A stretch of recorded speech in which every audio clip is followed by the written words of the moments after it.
Welcome back to Clydesdale Media, where we bring you the best from the world of CrossFit.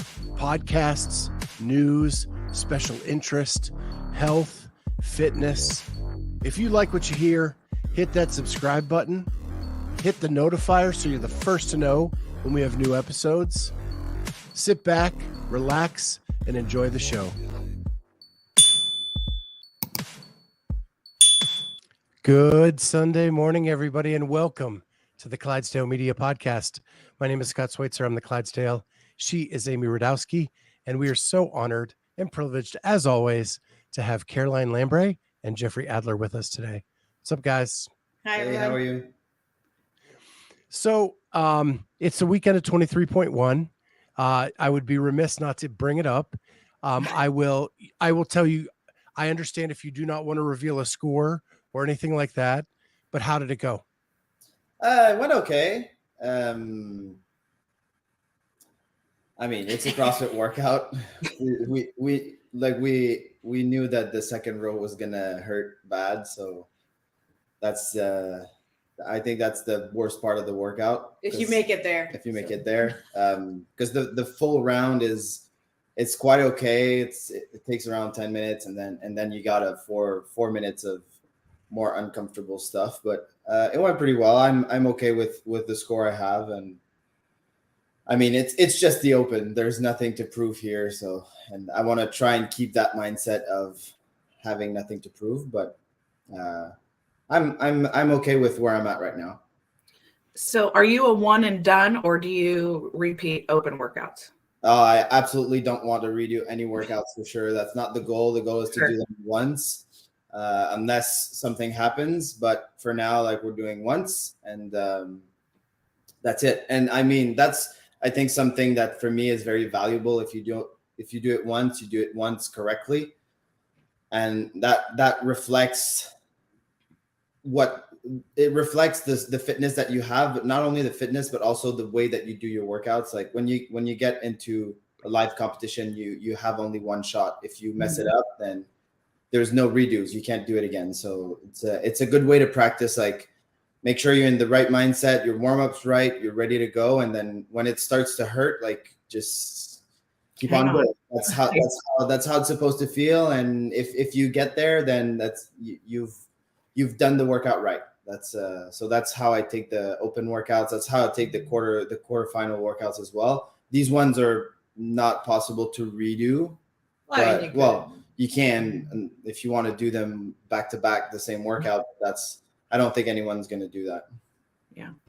I think it depends to where you are in your career. Like we're at a point now where we can do one and done. Oh, I've done redos. We've done redos. Like it's not, if you're trying to make it to the next stage, and that redo is going to allow you to get a better score, then like, it's not something we're advocating for. I haven't been really lucky with redos. Honestly, like most of the time I redo and then it's worse. So I think it's just because you know how it hurts and you just don't want to do that again. Like, exactly. I know. Yes. I'm ready to hurt twice, but not in the same workout. Like I'm ready to hurt do something and then do something else afterwards. But doing the same thing it's not so fun. That's how I felt about this open workout, because it was literally programmed the Friday before for us in our gym. And I was like, when they announced it, I was like, I do not want to do it again because I just did it. I know where I'm at fitness wise, but I did it with the community. But yeah. So speaking of hurt, you've had the off season where you're just training and doing all that stuff. Is the open really the first time where you have to push into that dark space? No, I don't think so. Because the off-season training is hard. It's very hard. It's just not CrossFit.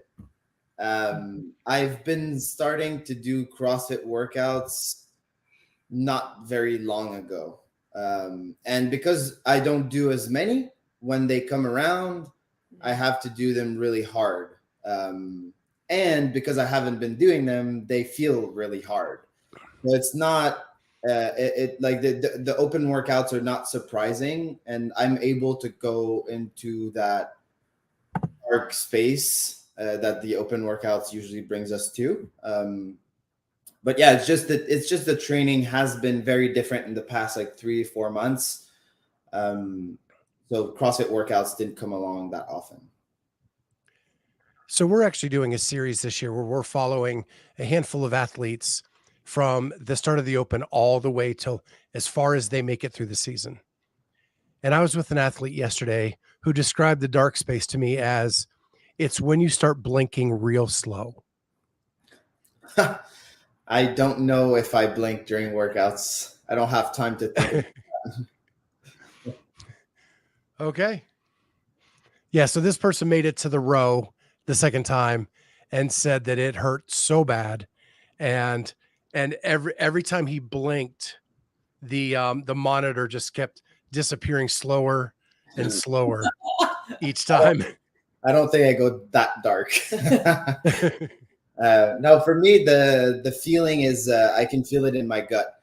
If inside it feels really, really not comfortable, that means I'm in the right spot. But blacking out is not an option. I'm not going there. So let me ask this of Caroline. As a coach, I'm assuming that Jeff did the open workout and that was just part of his training day. Mm-hmm. Yeah. So what does the rest of the day look like on an open workout day? So that one was really, really hard. I went swimming after the open workout, and my lungs were still burning. Like I finished the open workout, I had like 30 minutes, and then we went swimming. And I said to because we have a swimming coach, I said to him, I just put out like a really, really good effort. So we'll see how it goes. And the breathing was really hard on the swimming. I'm going to do next week. I'm going to do the open workout on Friday morning as well. But Friday's going to be rest. Oh, Friday's rest? Yeah. Oh, no. Yeah, then I so have to do it Thursday. Ugh. Yuck. So do you think that helps you to be able to swim under fatigue? Like, do you get those opportunities very often? Well, yes, because I swim every Friday, so I work out before the swim and then I go. But I think the effort and intensity is a bit different with the open workouts. I mean, I push it hard everywhere, but this one was just that little bit more, maybe. And I mean, the open workouts make you feel a certain way that is just different. But yeah, that's what I was thinking is, oh, well, if we have to swim after a really hard event at the games, well, this is what it's going to feel like. So make sure you know how to breathe and know how to make it work so that if that happens in the future, then I can remember that I did it before. Being a former competitive athlete, I know that you can push and practice and you can amp up that intensity, but when there's a leaderboard involved, all of a sudden there's a switch that a competitive athlete has a hard time turning off. Do you have that problem? Yes and no. Yes. It's evolved with the years. That switch has evolved with the years, and I think this past year and now this next one coming up, it's very different. Now the switch is on. It's on for everybody, including myself, and we'll see if that's healthy or not. I guess maybe not, but yeah. I mean, I would like to beat everybody at every workout. I know that it is unrealistic, but it's still what I want to accomplish. And hopefully it works. We'll see if it works. So looking at the season, you can only peak maybe twice a year, maybe twice, really probably just once. When you're looking at the season, where are the goals to peak? Other of obviously the games, but are there any other times during the season that you're trying to at least get a mini peak? I guess the semis is the only other place. And even then, like, it's not going to be a full-on peak. I know that last year I did peak at semis. I was at my best shape in the season at semis. So we did things maybe a bit too early in the season. I think if I would have had the feeling that I had at semis at the games, probably a podium would have been realistic for me. So we're going to try and replicate that feeling that I had at semis for the games this next year. But peaking is really hard. It's not easy to have it at the right spot because sometimes your body just decides it wants to peak at that moment. And I think for Canadians, especially, or people that live in a place where there's winter and summer, that transition after winter is our best time of the year. Mm-hmm. Because you've been through the winter, there's no sun, it's cold, you're never outside, your fitness is inside the gym only. There's nothing else except the pool, which is inside as well. So as soon as we hit like April, May, June, we get more sun. We want to work out more. We want to push it harder because the sun is there. And then June, July, August is like just that little downward slope. The heat kicks in. Yeah. We're not super used to the heat, so it takes a bit to get used to. And then, so I feel like that's, and maybe I'm the only one that feels like that, but I know that my best months are usually May and June because it's not hot yet, too hot, but you get plenty of sun. You get to be outside. And I think the environment, like programming wise, it wasn't like, oh, we peaked for semis. I think the environment just allows him to be at his best around that time. So it's just something psychologically that like I have to take into consideration and just make sure that, we try and carry that through, but I can't control the weather. What about light therapy? I haven't tried it. I wanted to try it this winter and then I didn't. I mean, we deal with it. We lived here for our whole lives. Like winter is winter and February sucks and you can't wait till March, but I mean, I'm fine. I think I'm okay. I'm just very white, but that'll get sorted out in May. So, I mean, the big joke here in Ohio is when it gets 40 degrees in the spring, you're like in a tank top and shorts going, woo, finally 40 degrees. And people in Florida are in like big, huge coats and bundled up because they can't handle that. And that makes complete sense to me because that's the same thing here. Mm-hmm. We survive the winter, and when spring comes, we're just ready to go. Yeah. So let me ask you this. I have so many things I want to ask. I'm just trying to get it sorted in my head. So we've been following you for a long time, right? You spent one season in Florida when the pandemic happened. Yeah. Do you think that helped you that season? Because I know we saw huge improvements in your overall game. Yeah. So the longest we stayed was 3 months. In that whole year, I think total we stayed 5 months in Florida. But the longest streak was between the games and Rogue. That was 2021. I just came out of the games in the 13th place, and that was not acceptable for me. So we had to do something right now. Like we had to make it work right now. Our gym was closed here in No, it wasn't. Oh, it wasn't? No, Or it it did wasn't. close a little bit? Whatever. I don't remember. It was closed and open so many times, but we had the opportunity to not come back. So we decided to stay in Florida until Rogue. And I think, that 3 months was because we had absolutely no distractions with the affiliate here.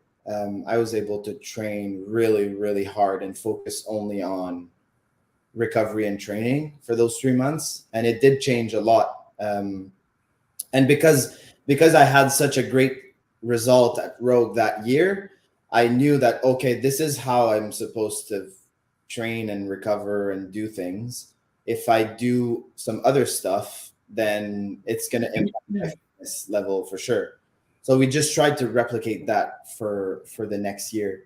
And it worked pretty well, I think. And it's every time that you get like those feelings, those successes, just like semis last year, like my goal going into semis was to win, but I knew like beating Pat was going to be very hard.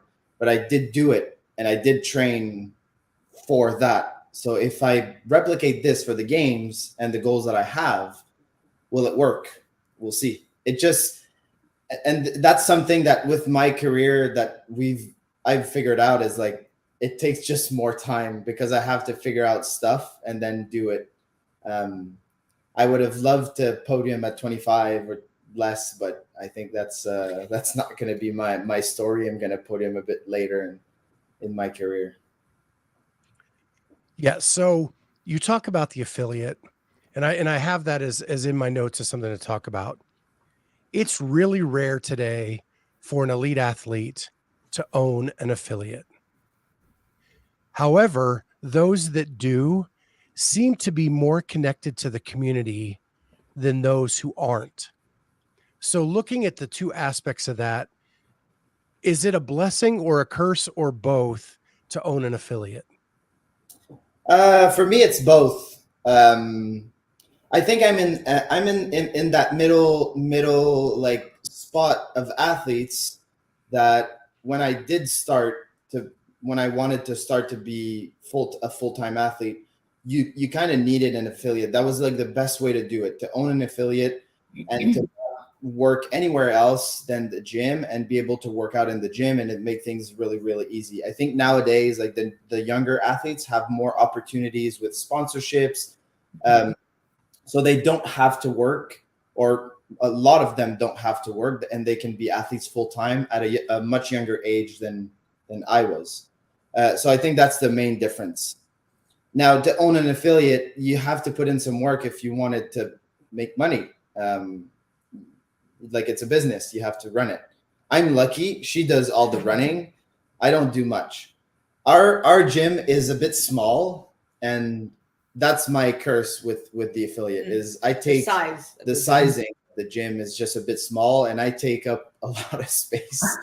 So, well, you take up some space. But it's still space that does impact the gym and also me, because it's not a ton of space and I have to work around classes to be able to do all of my training. And that's why like summers are really fun, because I can just go outside and do stuff a bit more freely than in the winter. So it's something that I have to work around because of the size of our gym. But other than that, like it's fun. Like it's fun to have people come in the gym and like they know what I do, they know how hard I work, and they see how I do it, and then they try to do it themselves. And that's what's really interesting. Like they take training really seriously, which is a good thing. There's been a lot of talk about why Rich Froning is the greatest of all time as opposed to somebody else, because he is so connected on every level of CrossFit, right? He touches people's lives as an affiliate owner. He was part of the level 1 seminar staff, and he was one of the greatest athletes the sport has ever seen.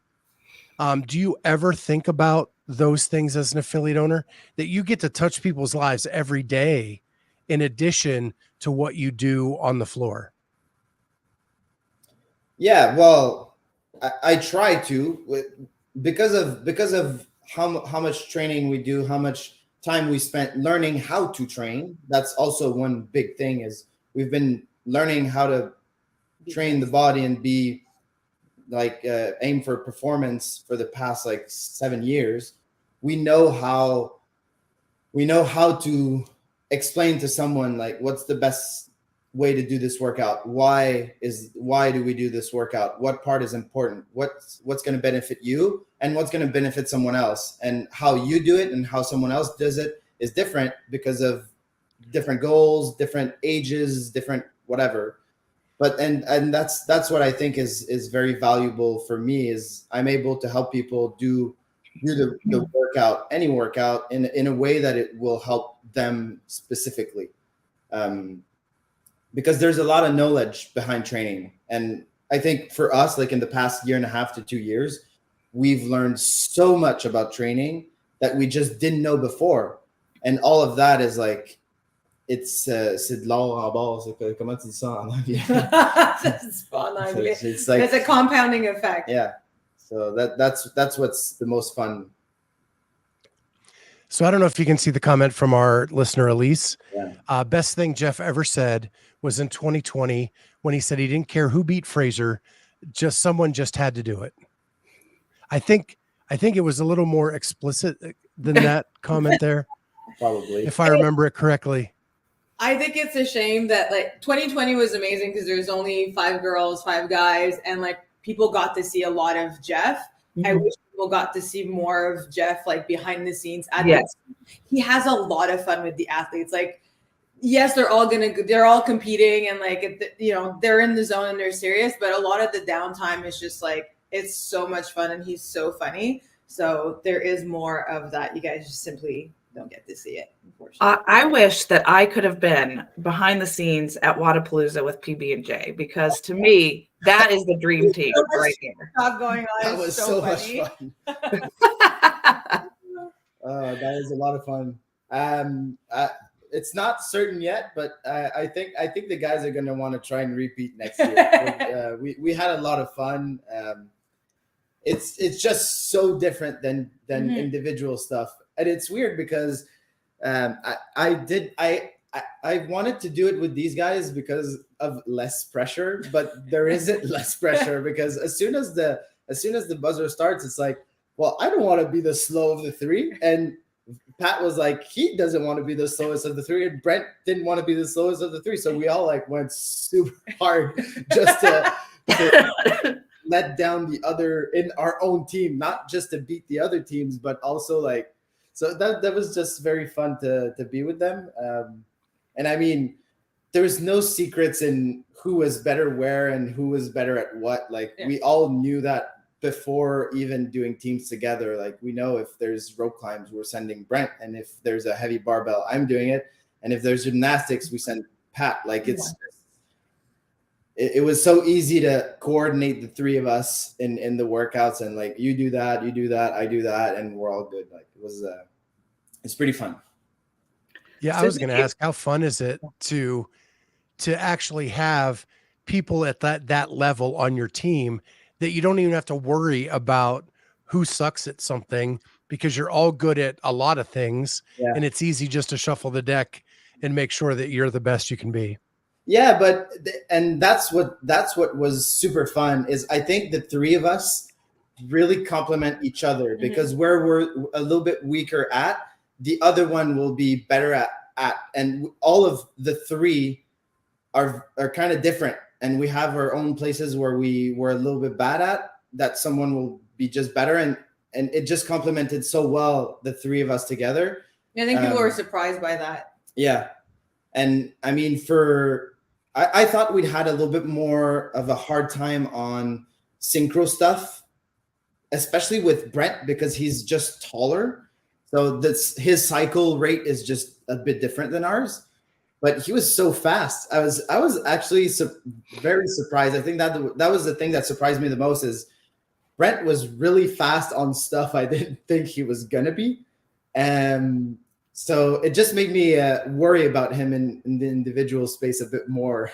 It was a ton of fun. It was fun to do the synchro stuff, have our own little like who goes first, who goes second, who goes third, and just go hard. And so who picked out the outfits for you guys to wear? that was Brent actually that bought the flannels, and that was a very good move. It was.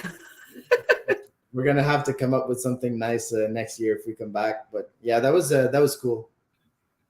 What was it restrictive at all when you wore them during the workout? No, so the first one, it didn't bother at all because it was just pistols rowing. Maybe Brent had a hard time on the handstands. I don't remember if it just smushed in his face or not. But the buttons were really like snap on. So yeah, like little snaps. So it was gonna open, or like even on the chest to bar for Pat, I was like, oh, if he hits one of the buttons, like it's gonna hurt like hell. Or so we just wore them for the first one, and then for the other, like the swimming event, we couldn't. The lifting event wasn't a good idea with the front rack and the barbells and stuff. So we just had it for that one event, and then a little bit on the last one. Yeah. Which one of you did the pistols? I can't remember. So I thought that was it. I just wanted to make sure. What was it like doing the run after the 42 pistols on one side? I just started laughing. I said, what's going on? Because we were just behind. I had Chandler on my right, and he was maybe 10 pistols ahead. And I was like, I can pump pistols pretty quick. So I just went all out as fast as I could. And when I started running, I was like, oh, I should have slowed down the pistols a little bit. My leg was just not working at all, like zero. It was not responding. So that was bad. But the worst was the next day. I was so sore. It was horrible. The guys were like, all the guys that did the pistols just looked at each other and like they all knew. Because Pat and Brent did the individual, I was like, I can't complain that I'm sore. They've done 3 days of competition. I've done 1, so I have no excuses to say I'm sore. But my legs were so sore that next day. So I think Pat and Brent were like getting better and better with the soreness, and I was just getting worse by the end. But yeah, that was hard. Those pistols, 42 on one side. I hope this never comes back, because whatever comes next is just, it's going to be a show. All I can picture is people watching CrossFit for the first time. They tune in during that event and think, these guys can't run at all. Nope. Yeah. And why are they wearing those outfits? Uh, Elise jumps in again. Jeff, did you pay your debts to Pat and Brent? It's a good thing you won the money. I did pay the debts. Yeah. So I was going to ask, like, was there more pressure doing team or less pressure than doing individual? But you kind of answered it, that it was a little bit of both. You thought it'd be just real fun, but then when the switch gets flipped again, the competitive nature comes out. So it's cool, because behind the workouts, like the warm-ups, the post-workouts, the in-between events, those are fun and with little pressure. It's just as soon as the workout starts, like when we get on the starting mat, it's like, oh, okay, we have to go. This is the time to go, and then everybody switches on. But right before, it's like everybody's having fun, and even with the other teams, like when we were in the corrals, like everybody's just picking at the others, and just it was just fun until we hit the floor. Yeah. That's when the pressure came on a little bit more. So what started this whole conversation was your trash talking in 2020. Yeah. And that to me is what the sport needs more of shown. Like, I think it adds an entertainment value that people don't get to see unless you happen to be in the media pit or the around the corrals. It is so much fun. Do you think there's a way that we can show more of that on a telecast, or do you think it's can get too harsh? I don't know. It's the problem is, as soon as you point a camera towards us, it doesn't happen anymore. So I don't know. I think at a certain level, it's something that the athletes share together that makes it very special for athletes, that we don't necessarily want to share with the world. That's fair. I think that's fair. It's like our little inner circle. If there is some bits that are filmed and that can get out, why not? But I think still, like, if let's say I get caught on camera talking shit about Pat, well, maybe ask me before to post it. Like, that could be something. Even if it's for fun, it's still like, do we want to put that video or that clip out there? Maybe not. Maybe some will want to. But I think I'm in the ones that would like to keep that little inner circle between us, because it's really hard to get there. And it's part of the perks once you get there, is to have fun with your I don't want to say with my competitors. Yeah. So that's my point of view. Yeah, it sounds like it would take the authenticity away. Like you guys wouldn't be your authentic selves if that part was shown. And I think what you're also saying too is like, yeah, if you're bantering back there and say a clip and say something about Pat, and then that clip is then misinterpreted, and now everybody else interprets, oh, Adler's talking all this shit when really it was taken out of context. So that brings us back to what I said about Fraser in 2020. I had no idea camera was on me. When that came out, I was like, oh, I am gonna get shit for that. And I did. Some people were like, oh, Jeff hates Matt. I'm like, no, but you guys aren't there. He is beating the shit out of us every workout. Like, I can beat him somewhere, I hope. And if I can't somewhere else, then someone has to do it. Like, it was just so he wouldn't get away with 12 wins. That was the goal. So yeah, it's these little clips are sometimes like misinterpreted, and they can be interpreted in a wrong way, which can make an athlete look in a way that it isn't truly. So yeah, that's why I prefer to keep it between us. So I want to come back to that in a second, but Elise says, can Jeff understand Roman's trash talking yet?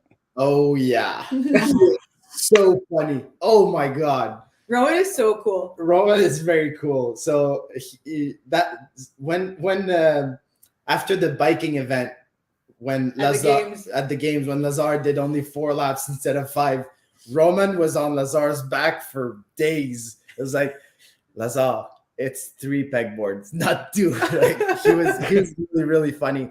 Even at Rogue this year, like he's starting to. He doesn't speak much English, but he's starting to interact a little bit more with us. I think he's more comfortable with some others than Europeans. Yeah.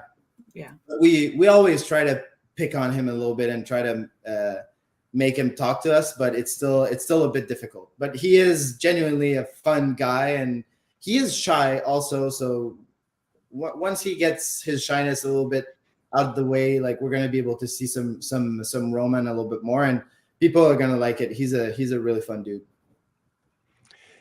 Yeah, it's funny because he's becoming mythical because of the lack of English.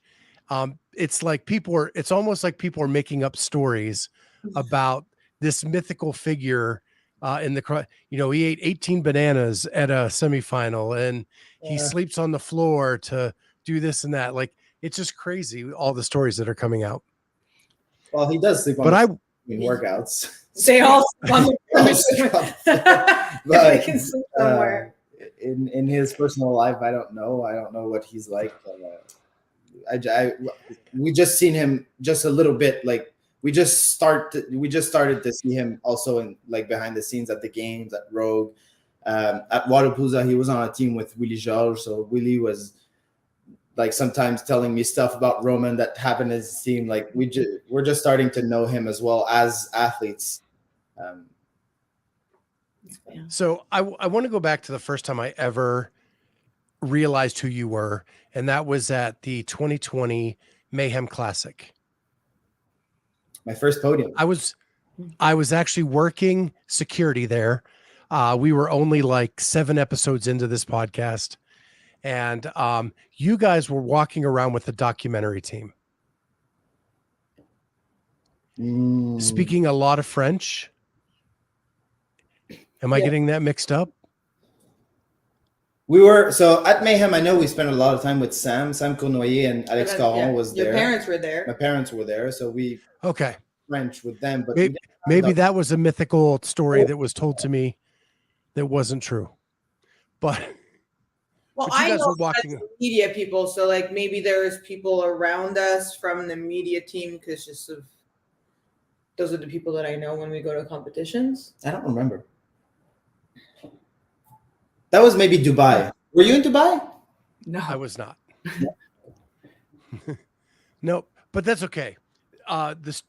So that day, I first learned who you were, and that was that 2020 season.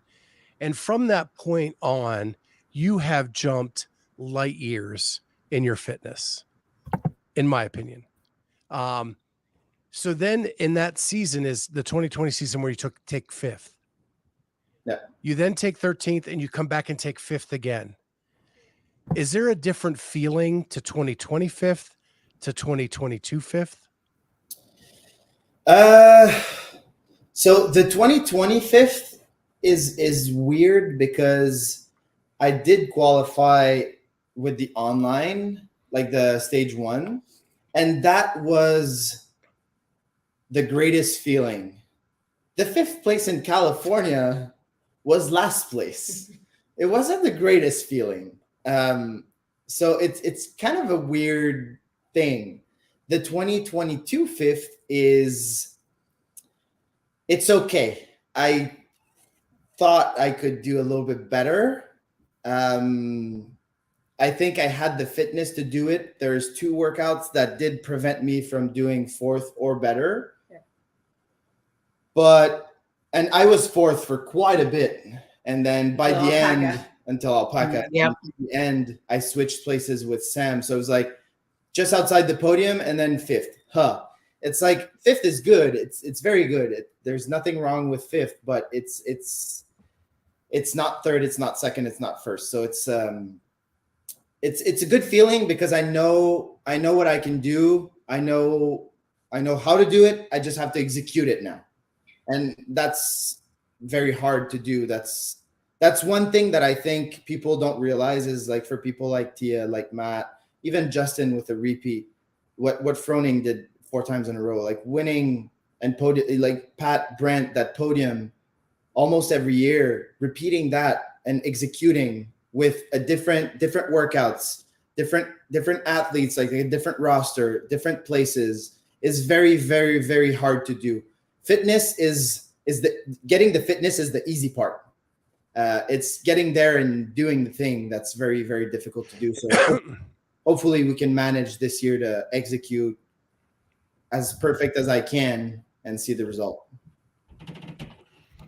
So I've made some public statements that I believe you're going to podium this year. And I know the athlete in you is going to tell me that there's a lot out of your control and you're just going to do the best you can and all of that. No, but not this year. Oh, all right. Thank you. And so I was questioned by people when I made that statement. And I believe there's been nobody that has consistently gotten better over the last couple of years than you. And you have been under the radar on a lot of people's screens. And this is your year to shine. So you believe you can podium this year as well? I think so. And what is giving you that confidence? It's a part of last year's games and how we've been training for the past 5 months and how we're going to do it in the next few. I'm honestly, I can't wait for semis. It's a stressful part, but I think semis is also a good indicator of what's going on. I'm going to be against very good athletes. Roman is in I'm going to compete against Roman before the games, which I think is really good for me. Because it's a way to measure myself against him. He's a contender to win the games. He's a contender at the minimum for a podium spot. So it's like this year I have good things lined up. I think fitness wise, there's not much I can do better at the moment. And I think I can do it. I think I could have done it last year. It's just the execution part was not perfect. So one workout. Just go look at one workout. Yeah, there's one. It's take those points. It's one and workout. Just see where Jeff ends up. So it sucks. It sucks to look back and like, if only on that workout, my right arm would not cramp. Like it just stopped working in the middle of the workout. But it's those little things. Like we're gonna try and make sure that everything is perfect. And if we do so, who knows? Who knows what can happen? So 2 questions. Alpaca, what would have changed had you kept the rope climbs in for you? I think I would have stayed 4th. But I don't think I would have gotten in the podium spot. I don't think so. Depends where everybody else would have depends. finished, but his fourth place would have been more secured with the rope climbs than without. And then to move up, then you're waiting for other people to kind of like be lower on the leaderboard, which that we can't control. But Alpaca wouldn't have been a. But it's Elizabeth elevated was my problem. That's the one workout that I finished 32nd. 32nd or 38? I don't know. Basically last. We finished at 38. Like very, very. I don't know. It was bad. It was very bad. It was there was a 3 in front of the other number. Yeah, you don't want to have 3s as your first number. No. Well, if you want to podium, I don't think it's possible. Not anymore. So you actually doubled your event wins last year by getting 2. Do you think you have to have those home runs to podium? No. Justin won 0 events this year, and he won the games. But with Justin, you can't make a mistake. And if you're not going to win, you can't make a mistake. And that's what's impressive of his performance. 0 wins, but consistency. Very, very consistent. And that's what I've been wanting to do in the past years is like, you don't need to win an event. Cool if you do, but it's not, I'm not chasing the strength events and seeing those workouts. And even like the back 9 event, we went into that workout. I was like, well, yeah, I can get a top 3, but my goal wasn't to win the event. It was just do the event, grab as many points as you can on that event, because those are the ones, yes, I can go get a lot of points, but in training, like during the year, this is not my focus at all. My focus is to get Elizabeth elevated to a 10th place instead of 38 or whatever. And that's a lot more points than first, second, or third in one strength event in the entire weekend. So, gosh, I just lost my whole train of thought. Yeah. So you don't have a lot of room. So at 5th place, getting points is harder and harder. Yeah. Right. Like when you're in 30th, it's easy to make up a difference because there's lots of places to improve. How aware do you have to be on the floor of everybody else to make sure you get every single point possible?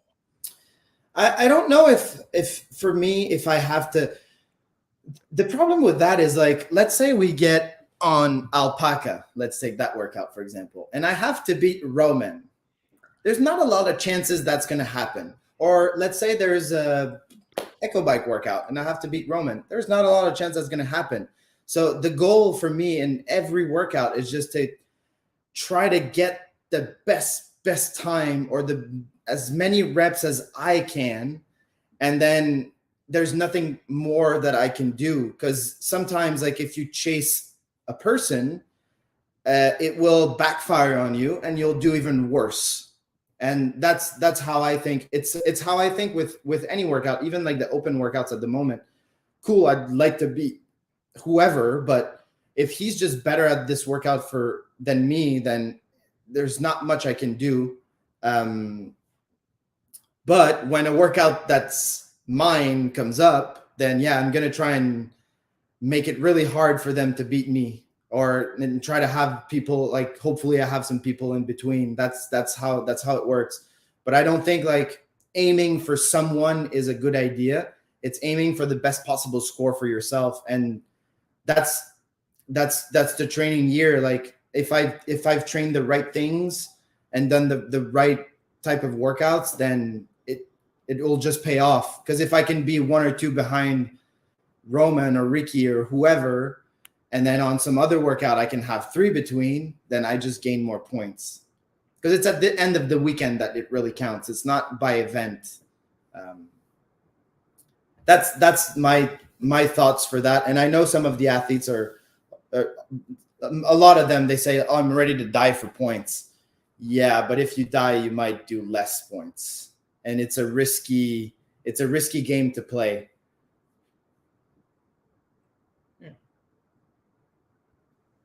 My mute button is always a problem. So I wanted to ask Carolyn a couple questions. So you have another athlete. Yeah. Benoit? Yeah. Okay. So, and you run the affiliate, as Jeff put it. Yeah. How do you balance all of that as a coach, affiliate owner, and partner? Just organizing my time. It's like anybody else. We all have jobs, families, hobbies, things like that. So it's just a question of making sure that I organize my time, that I stay on top of things, and plan. And so, Melissa Odier, remember taking my kids to McGill Athletics Camp and seeing you and Jeff go up and down the stadium stairs. Yeah. I did do a lot of stairs. Yeah. Need to do more stairs. So, speaking of some of the questions, what about your odd object training? So we do what we can with what we have. Like the objects that were used in last year, like the sandbag at the games. Like I said, like I injured my neck during the games. And the sandbag, like I just couldn't have it on my shoulder. Like it was just too painful. So I just bailed out. Did I have a 350 bag? I don't think so. Maybe I had one or two left in me. No, you had that one. That's one or two. Like the 320, I stopped at 320. I did 310 and 320. I was like, if I put it on my shoulder, like I'm gonna need a wheelchair after. So I was like, nope. And that's also how I think, like I'm not ready to injure myself that much for points, and maybe that's not good, but that's how I think, that's how I do things. And then the log is the log was a whole thing. The log was a whole thing. We did practice a little bit. I practiced maybe twice before the event, and that the way that it's a strength thing, but also you have to have like the right position, and technique matters, people. Technique I just matters. didn't have it. I just really didn't have it. And that's what happened at Rogue. So that's it. That's what I have to say on odd objects. Like I do sandbags, but my heaviest at the gym is 200. So I would love to practice at 300, but like it's very difficult to have one. And then a log, we could get one, but I honestly don't think that's going to come back. I don't think it should, but maybe it will, maybe it won't. If it does come back, it should be lightened for reps. Yeah. Maybe. Yeah. Well, the games doesn't sell a log like Rogue does. So I don't think that was nice so honestly, like when they got out the log, I was like, oh, this is cool. Like, and Rogue they always do cool stuff. And honestly, like the log is cool. We can't say otherwise. It looked awesome. And I really thought it was going to be better than what it was.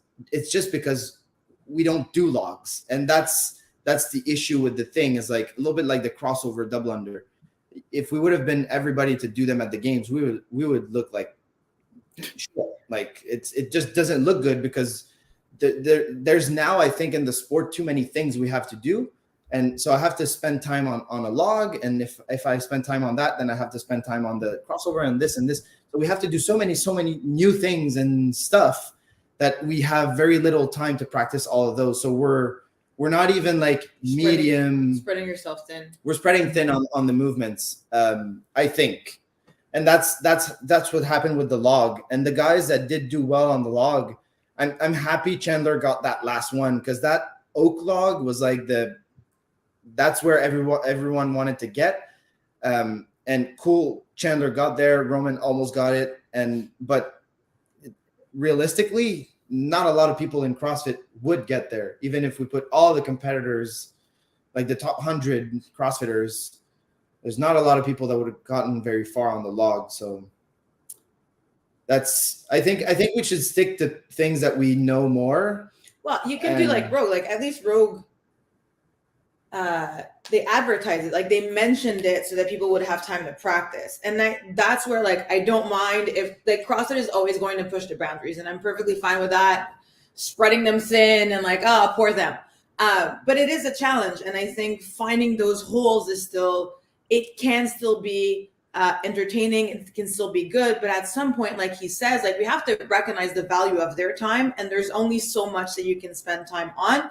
So at least if you tell everybody like a week in advance, hey, we're gonna have double under crossover, like that was last year's movement, and then everybody has a week to practice, and then whoever spends most time or is, you know, learns the fastest or whatever, you get to the games, and at least now you feel prepared and you can put on a show, because that's also the point of having the sport, is it's supposed to be entertaining. It's not entertaining to see people fail. So we want them to do well. We want to see and like to have them push their actual abilities, and doing that on the fly at the competition floor it's a risk that we're taking.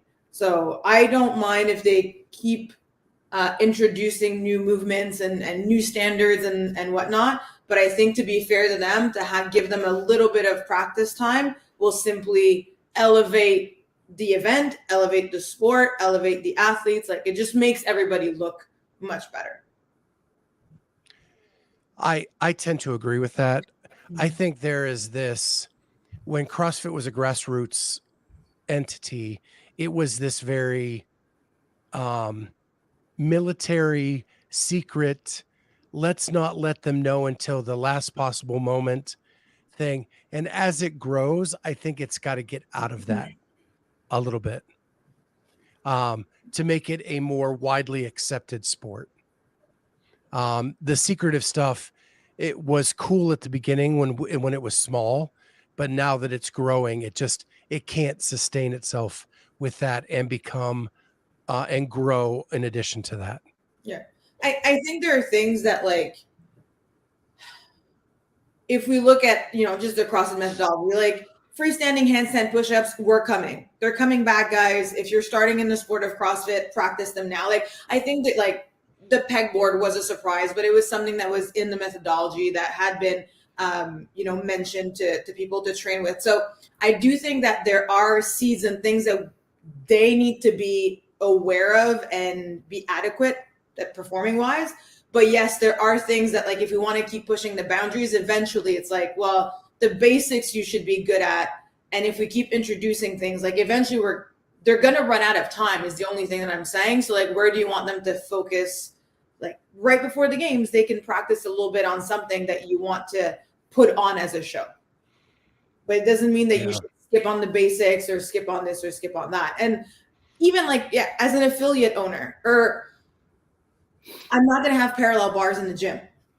So where does he need to go to practice? So there's also that, like, the athletes that are doing the sports professionally, they don't even have proper training center where they would have access to, let's say, all the equipment that could come up. We know we do CrossFit. We know we do strongman stuff. We know we do 400 meter runs. We know we do gymnastics. What CrossFit affiliate or what gym or what city, like, even like we're in a major city in Montreal, where could I find tires or logs or stones or this or that? So I imagine people in, like, smaller towns, where do you find these resources of equipment, coaches, like all of that? So yes, it's cool to put them under the test, but you also have to, I don't know, as the sport keeps evolving, we'll see where we are in 20 years, but those are the things that I'm considering, like, well, if I want to provide him with the best environment, like, how can I do that? Time, resources, money, like, all of that comes into play at some point. So I don't know. It's a question for future coaches. Well, and like you said, it's supposed to be a show. And when they introduced the pegboard, it was not a fun show for the audience. You know, when 3 people are accomplishing it, it's and you're just watching people fail time after time after time. Crossover double unders, watching people not get past that was not fun. Yeah. I was there in the arena. It was not fun watching that event because nobody, you know, other than Nick Matthew, who just is a freak at that thing, you know, nobody got past those. So it wasn't very fun to watch at all. And we lose the spectator aspect of it trying to have a secretive test for the athletes. Yeah, and as athletes, we also know like what's going to come back. The crossover double under is coming back, and it's going to come back for more than 5 athletes. So we are practicing the crossover. Like that's because we have to. Like I know it will come back. So there's these things that we know, like in the back of our minds, we know are going to come back, and some will not. Just like the log, like I would be really surprised that it would come back. Maybe it will, but because of how it went, probably not. So there's little things like that we know, like, okay, then I'm going to spend less time here because I'm going to spend more time over here. And no, I haven't been doing logs since Rogue because I don't have one. I don't think it's valuable to put time in log training for now. So yeah, I mean, I think like the basic thing would be CrossFit is unknown, unknowable. We can do everything cool, but let's try to keep it like inside some boundaries and not like have it like crazy. Like, okay, let's start doing backflips and Ninja Warrior stuff and whatever. Like backflips are coming. Not now, not this year, not next year. And that's where like we can't, every sport has evolved, right? The hockey rules, the lines, like everything has changed. I don't know about baseball.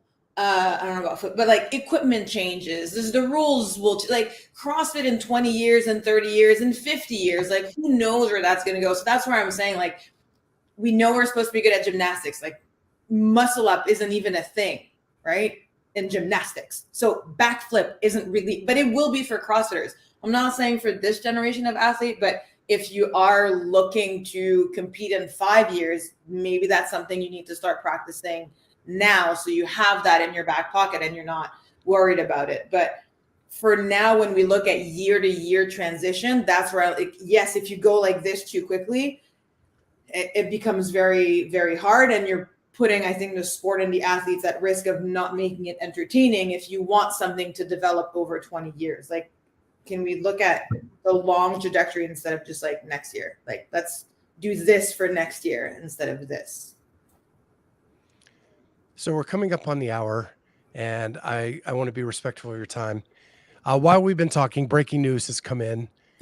Just to let everybody know that Christy O'Connell has announced her retirement on her YouTube channel. Hunter. So she's Christy Aramo. Oh, still remember the Aramo. Yeah. Oh, wow. Good for her. And she's actually my gym owner. So I'm a little teary-eyed right now, but that did come through, and I'm happy for her too. She's had a long career, a very great career, and we want to wish her the best. Yeah. But I want to finish up with you guys.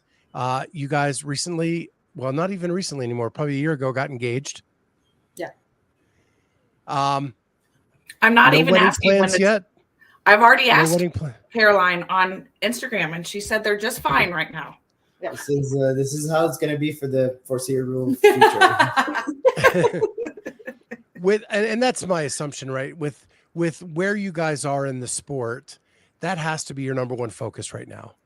Yeah. You know, you have windows that are your opportunity to have that shot, and you're in a window that you have to take advantage of. Yeah. I mean, if we do get married, you will probably not know before, and very little people will know. I think we're that type of people that at some point, or I don't know, after the game, we'll just say, okay, this is happening. It's going to happen in the next month. It's going to be something small. And then once it's done, people are going to know. But for now, there's no plans, no concrete plans.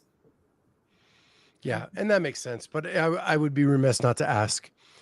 Yeah. But I want to thank you guys both for jumping on as always. It's always a treat. And I am so pumped that you think you're going to podium this year. Because I think he's not so. thinking it. He's just going to do it. And I have you as my pick to do so. Awesome. Thank you. With that, everybody, have a great Sunday afternoon, and we'll see you next time on the Clydesdale Media